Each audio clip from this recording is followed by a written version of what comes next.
1.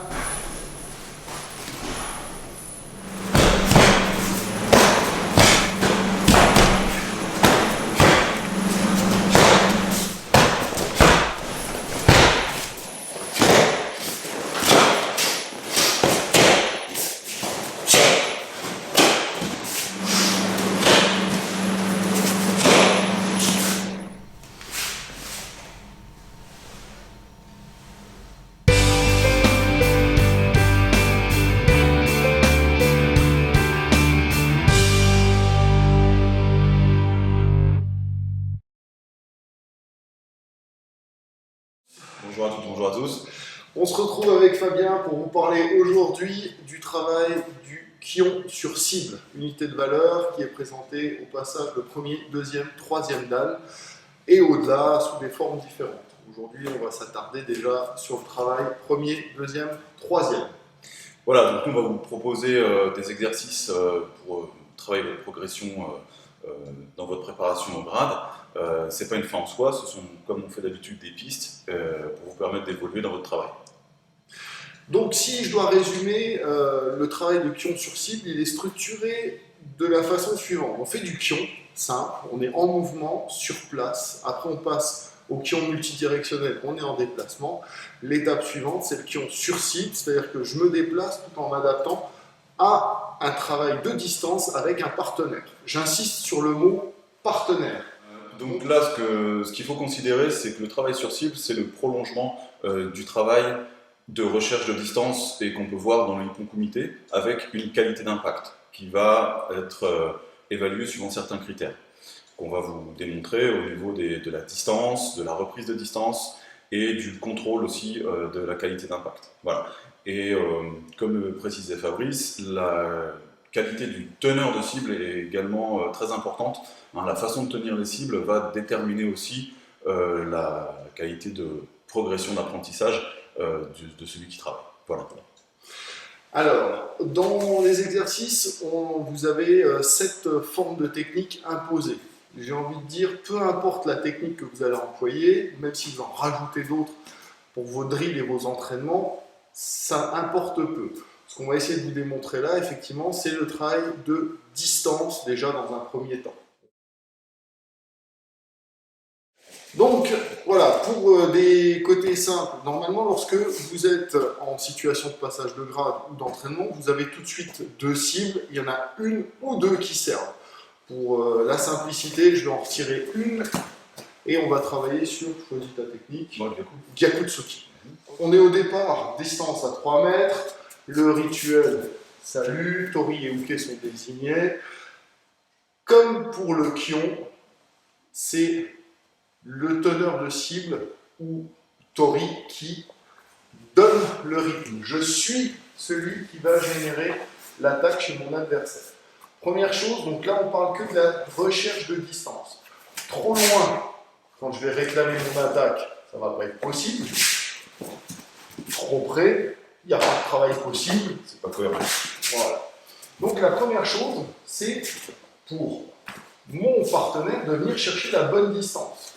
Sachant que moi je suis toujours en déplacement. Si j'avance, il remet de la distance en arrière. Si je recule, il vient chercher. Et on doit être dans une recherche d'appui où lui, comme moi, on est tout le temps en capacité de démarrer une technique. Tu es d'accord avec moi, Fabien? Ok. Oui. Donc, recherche de distance, on va travailler. Je réclame. Donc, du mouvement, on passe à l'immobilité pour réclamer l'attaque. Et on recherche. Et on reprend sa distance. Ok? On reprend. Alors, on va mettre l'accent également sur la qualité de la posture et de la structure du corps dans le mouvement. C'est-à-dire que je vais travailler sur cible comme si je travaillais dans le vide, évidemment avec la recherche d'impact, mais si par exemple avec Fabrice, nous sommes en face à face, qui me présente la cible et que j'effectue ma technique, j'aboutis, je repars. S'il n'y a pas la cible, je ne dois pas pour autant me déséquilibrer parce qu'il n'y a plus la surface d'impact. Je dois pouvoir contrôler ma posture et revenir. C'est l'intérêt également du travail de cible, c'est pouvoir générer une sensation d'impact et retrouver ma posture. Là, si je ne mets pas la cible, je retrouve le même travail, mais avec forcément pas d'impact puisqu'il n'y a pas la cible. Voilà.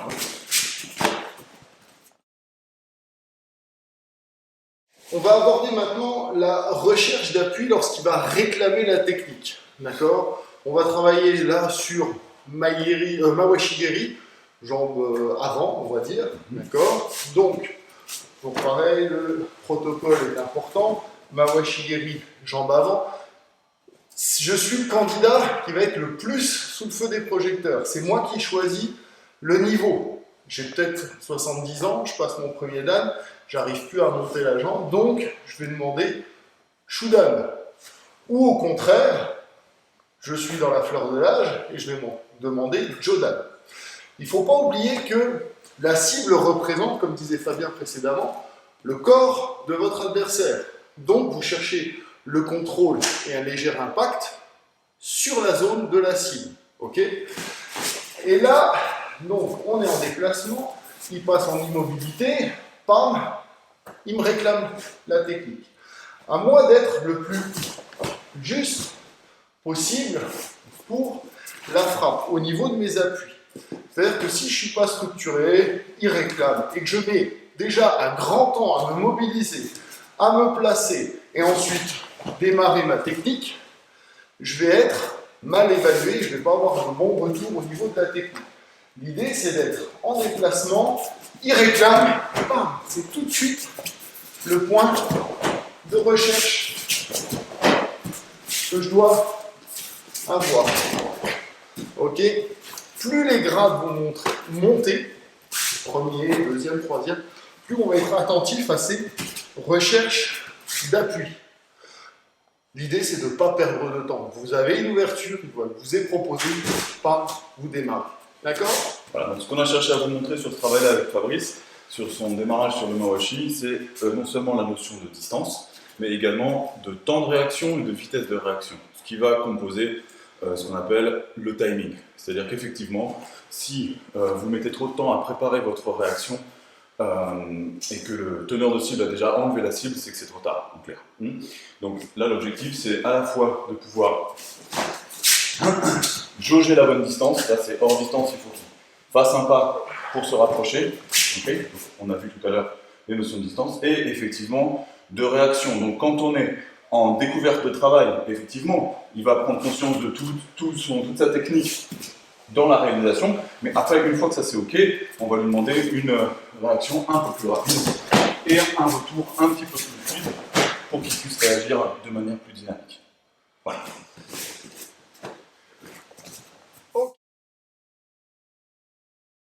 Maintenant, il reste un travail aussi qui appartient au teneur de cible, c'est le dynamisme dans la répétition des techniques. Okay, votre exercice ne doit pas prendre des heures, c'est 3 répétitions ou plus. Par convention, au passage de bras, on s'arrête toujours à 3. Et, on va dire le Gyaku, il fait rechercher les appuis. Je déclenche, je ressors, je suis prêt à redémarrer. Il redevient immobile, je rentre, je sors. Et je le suis. Voilà. Il a fait 3. Et on enchaîne. Bon, on attend l'instruction suivante du jury. Quelle technique? Ça ne doit pas être 1 heure de recherche de distance, de recherche d'appui. Il doit me stimuler en permanence et avoir une notion de pression. D'accord? Si on est à 3 mètres, on est 1 heure déjà à se rencontrer, il ne bouge pas, il ne se passe rien, mon attention, au bout de 15 secondes, elle va déjà diminuer. Donc c'est à lui aussi de me faire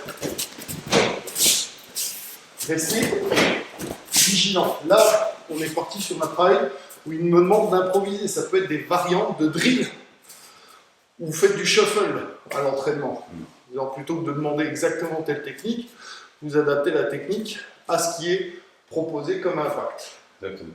Donc là, il ne faut pas confondre le travail de préparation physique ou préparation à la performance qu'on verra dans une compétition. Effectivement, ça peut être très proche parce qu'il faut être en bonne condition physique pour passer votre examen de grade, mais n'oublions pas que c'est un examen.